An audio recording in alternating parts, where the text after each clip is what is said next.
आगे लिखा है, can you tell what would you do? Ranjit and Abhay are fighting over who gets to sit on the first bench. They are both very angry and they are close to throwing each other's bags. तो क्या है, हम क्या कर सकते हैं इसमें?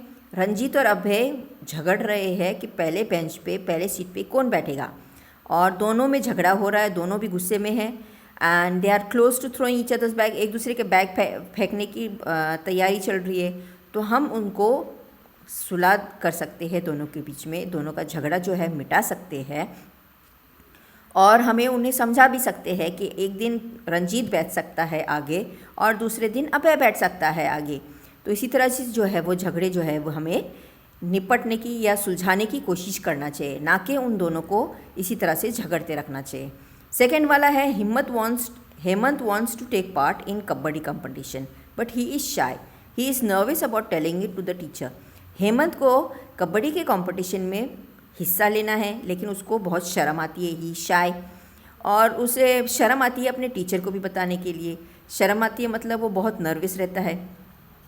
तो उसकी जो दोस्त है उन्होंने मदद करनी चाहिए और जाके टीचर को बताना चाहिए, और उसे और उसको कम्पिटिटिव बनाना चाहिए कि और हिस्से लेने में उसको और जैसे कि हम एक उसको दिलासा देना चाहिए कि नहीं, तुम कर सकते हो और हम टीचर के पास जाके बात कर सकते हैं तुम्हारे बदले में, और इसी तरह से उसकी हेल्प करनी चाहिए.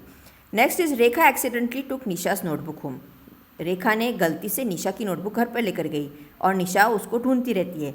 तो दूसरे दिन जो है, या फ़ोन लगा के रेखा जो है वो निशा को बता सकती है कि गलती से तेरी बुक मेरी बैग में आ गई है, या मैं घर पर लेकर गई हूँ, तो सॉरी, तो मैं आपको कल पहुँचा सकती हूँ. Next is, anger is an emotion just like happiness और सैडनेस. गुस्सा जो है वो भी एक तरह का इमोशन है, यानी कि फीलिंग है, जैसे कि खुशी और गम. All of us get angry about something at some point of time. सबको गुस्सा आता है कभी ना कभी. So we get angry if something does not happen according to our wishes और if we are insulted.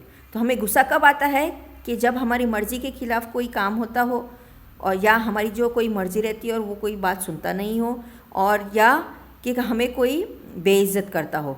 Similarly we also get angry if we see someone being ill treated.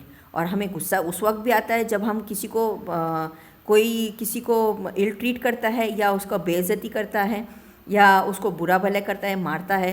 तो हम तभी भी हमें गुस्सा आता है कि वो उस शख्स को क्यों मार रहा है, या क्यों उसके पर उसको गाली वगैरह दे रहा है. So if we get angry very often, और if we can not control our anger, it can have adverse effects on our body and mind. और अगर हमें बार बार गुस्सा आता है और हम हमारे गुस्से को कंट्रोल नहीं कर सकते हैं, तो फिर वो हमारे बॉडी और हमारे बदन पे और हमारे दिमाग पे जो है उसका बहुत बुरा असर पड़ता है. We become short tempered and stubborn.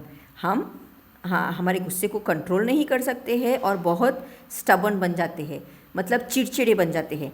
और attitude of cooperation and understanding decreases and we hurt others. और हमारा जो एटीट्यूड रहता है कोऑपरेशन और अंडरस्टैंडिंग का, मतलब कोऑपरेशन मतलब एक दूसरे को समझना और संभालना, और अंडरस्टैंडिंग मतलब एक दूसरे को समझना, वो जो है वो कम हो जाता है, और हम ना किसी का ख्याल रखते हैं ना कुछ, और जो सामने वाला हमको समझाने की कोशिश करता है तो हम उसको उल्टा उसके ऊपर ही भड़क जाते हैं या उसको हर्ट कर देते हैं. We face consequences such as headache, loss of sleep and dullness. और अगर हमारे इसमें ये गुस्से की आदत नहीं चली जाती है तो फिर हमें हमेशा सर दर्द यानी कि हेडेक, और नींद की कमी, और डलनेस मतलब एक तरह का डलनेस बोलेंगे तो नींद वगैरह पूरी नहीं होती है, चिड़चिड़े हो जाते हैं, या कुछ काम में दिल नहीं करता है.